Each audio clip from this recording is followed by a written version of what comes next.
What about second breakfast? Time for second breakfast. Hello, and welcome to another episode of Second Breakfast. I am your host, Monster, from Breakdowns for Breakfast, and today I'm going to try something a little bit different.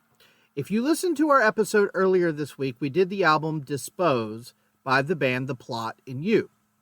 Now, if you remember, I was not a fan. Danger was not as much of a fan as he thought he was going to be. He was a big fan of some of their other material, and frequently throughout that episode, he kind of kept mentioning, like, you would probably like some of their other stuff more. And I think I might have said on the episode something along the lines of, well, maybe I'll give it a shot. Maybe I'll listen to some other stuff, see kind of, maybe something else speaks to me. Because that album in particular, it's been a while since I've listened to it, but I just remember feeling like a lot of the songs were very slow. There wasn't a whole lot of riffs. It was super produced, like a lot of beeps and boops, and it just wasn't for me. And he kind of kept saying, like, you should try some other stuff. And while we were talking, doing a little research, I saw pictures of them performing with Whitechapel. I was like, man, they're like a deathcore band. Like, what about this? Like, I'm missing something. So during that episode, I mentioned maybe I'll go back and listen to some of the songs. And if I really feel like maybe my opinion changed or I have different thoughts, maybe I'll do a little second breakfast on it. So here's what I did. I went through their discography. Not like we do for a Breakdowns album. Like, I didn't listen to every single song, every single album multiple times, took a bunch of notes, but I listened to every album, every track from every album, and even their most recent little volume 1, 2, and 3 EPs that they put out. And I'm going to give some general thoughts, because I can safely say, after listening to this band's catalog, I like this band a lot more than I liked that album Dispose. And I can kind of pinpoint the moment where they kind of changed for me. And I'm like, okay, I understand a little bit more now. So their first album, it's kind of an album, kind of an EP, was called Wife Beater, and it came out in 2010. And as soon as I put it on for the first time, I was like, now I get why they toured with Whitechapel. This makes sense. That first EP album is brutal. I don't think there's any clean vocals. It's all very heavy riffs. It reminded me of a band that I used to like a little bit called Bury Your Dead. It's kind of that like tough guy hardcore, but it has a lot of bounce and groove. Killer ass riffs. Like, I was all about the riffs on that record. Didn't love the vocals. Like I said, there's no clean vocals, I don't think. But there's some really cool riffs. I remember there was a song called Clots that I really, really liked. But yeah, after listening to Dispose and then going to that, I was like, that's night and day. That sounds like a totally different band. And I didn't go through the trouble of looking up band members. Maybe they have changed some band members over the years.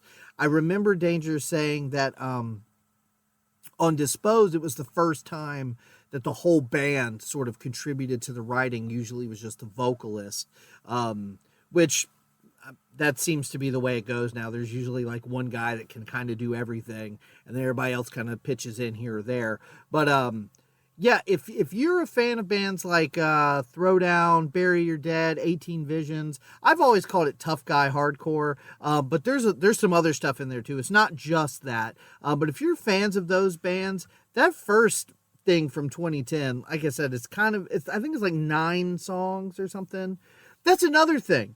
Most of these albums are pretty short. They're going to be in the like 9, 10, 11 range, and in the like 25 to 35 minute range, which is, yeah, totally cool. Definitely. But if you like that kind of like deathcore, metalcore kind of stuff, I think that first Wife Beater was pretty good. It did there's some lyrical stuff here or there that's kind of wild. But it is what it is. And And so then their like first, I guess, quote unquote full length album came out in 2011 and was called Firstborn. And really weird intro with some like a spoken word phone call thing that was strange. But then the riff kicks in. Actually, okay, the beginning of this album is wacky because there's this really kind of creepy voiceover thing, and then there's all these like real sporadic like noises and metalcore sounds, and then it kicks into just kick-ass riff.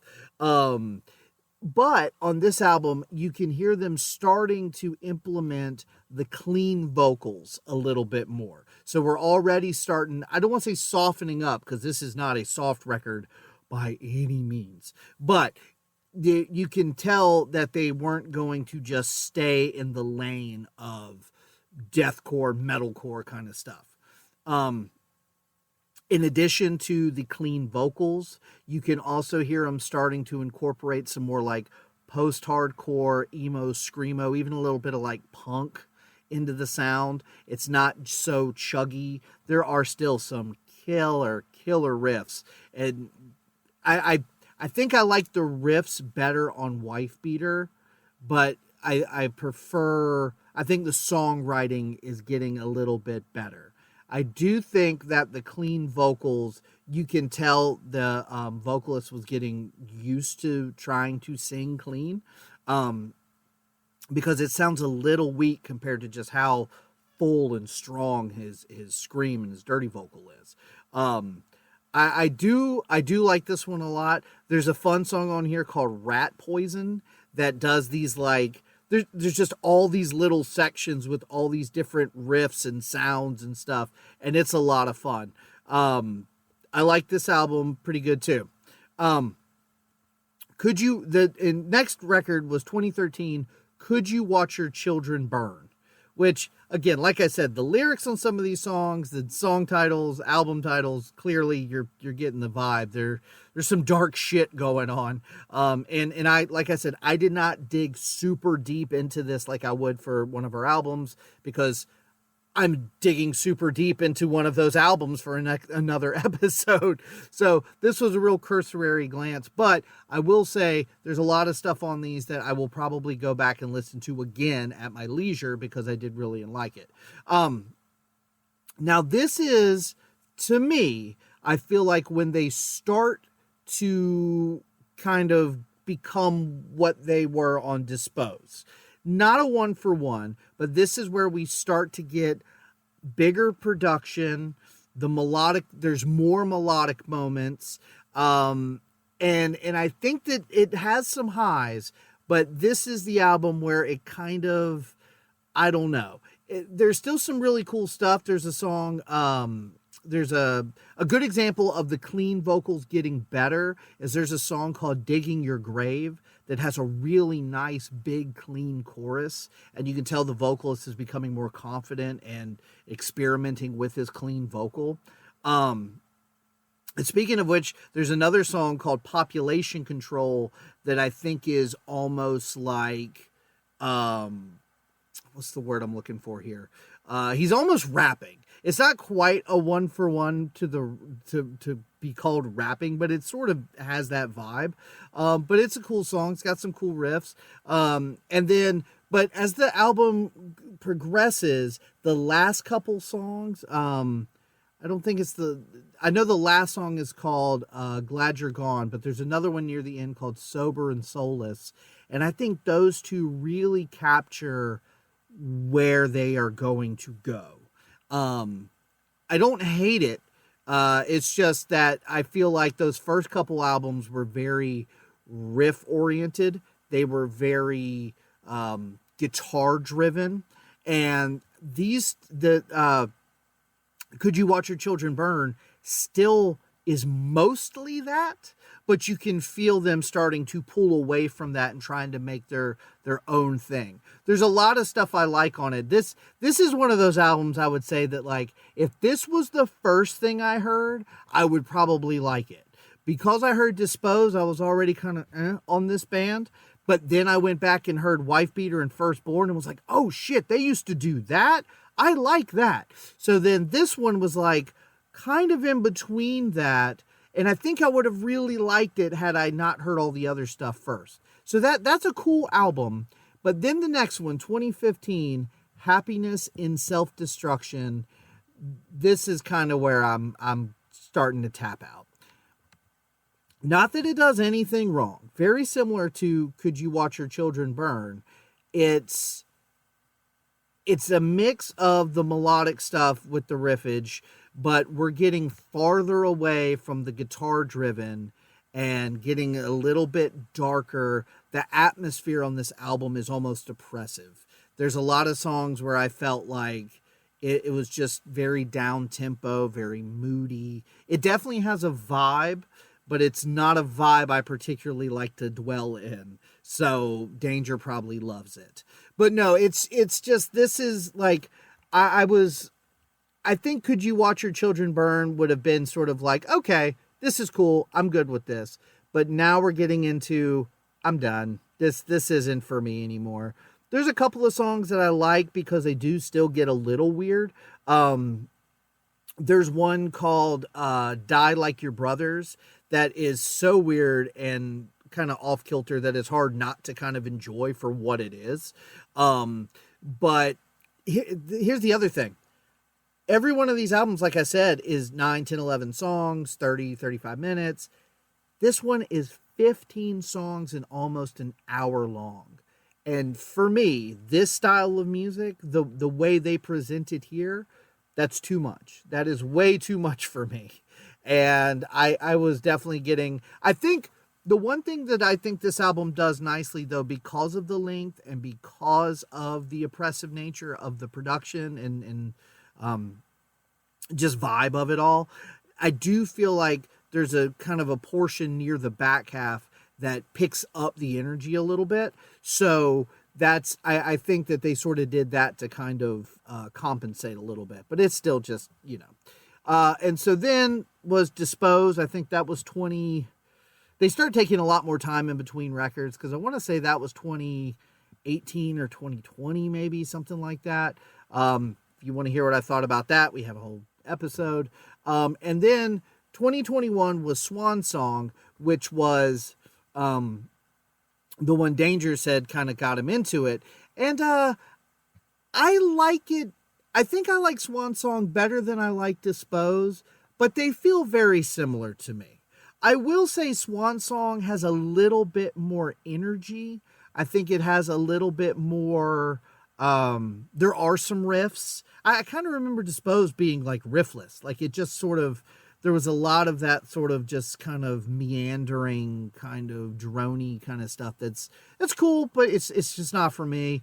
But Swan Song has a lot of that, but they will kick into a riff. They will go into some heavier sections. I didn't like the first song very much, but the second song called Fall Again, I liked that one a lot. It reminded me of a lot of Bad Omen stuff that I kind of like, where it's got the beepy boopy stuff, but it's got some chuggy riffs, and the vocals sound good. Again, he's doing a good job of clean and screaming. Again, Fall Again has a nice, big, catchy chorus. But then as the album goes on, it does kind of get a little bit mundane for me. Again, I see the appeal. I get why other people would dig it, but not for me. And then also, and again, very quick, just kind of, listening to them like one time through. I did go ahead and do the volumes 1, 2, and 3 little EPs that they did. I think I don't want to say like put those 3 together and just listen to that and you get an idea of all the stuff they've done, but you sort of do. It's almost like a sampler platter, because there's songs on those 3 EPs. Each one's 3 songs long, so it's like 9 songs altogether. There's a lot of beepy boopy production. There's a lot of kind of nightclub core sections, but there are some riffs. I think if I had to pick one, I actually liked Volume 2, I think, the most, because there's 2 songs on there that I really... No, actually, shoot. I don't know. Because I think Volume 2 had my favorite and my least favorite on there, because Don't Look Away is a banger. I think that's a really cool song. But then All That I Can Give is probably like one of my least favorite out of the three EPs. So I know that they have a new record coming out this year. It comes out in July. I did not listen to any singles or anything. I don't know where they're going to go exactly. But for me, my personal taste, the kind of music that I like, I kind of think that album Firstborn from 2011 is probably kind of where I would hang out at, because there's a lot of cool riffs. Honestly, maybe even all the way back to Wife Beater, because I'm not, as I've spoken about on the show plenty of times, I'm not a huge fan of the overproduced cinematic kind of production that's going on in metalcore and heavy music right now. Wife Beater is devoid of all that. Wife Beater is a stripped down guitar, bass, drum, metalcore, brutal album. It's not the kind of thing I would want to listen to all the time, but in the right mood, yeah, it kicks a lot of ass. And then Firstborn incorporates a little bit of melody, and then also Could You Watch Your Children Burn? That whole stretch is mostly, live instruments and heavy riffs, but there are some melodic moments. There is some experimentation, but it's whenever we get to about 2015 with Happiness in Self-Destruction that it kind of just, it starts to lose me. So I wanted to do this because, and I'm thinking about maybe, depending on how this goes, maybe I do this again in the future. If there's a band, an album that I really just come in low on, maybe I do a quick little recap of some of their other stuff, see if something else jumped out at me. But yeah, this was actually kind of cool. I was pleasantly surprised when I went back and listened to those first couple Plot and You albums. And it doesn't change my opinion on Dispose. Dispose is not my cup of tea. And the album after that, Swan Song, would also probably not have been my cup of tea. But I'm glad I did this. I will probably go back and listen to those first couple records here or there when I'm in the mood for that particular sound. So yeah, what about you?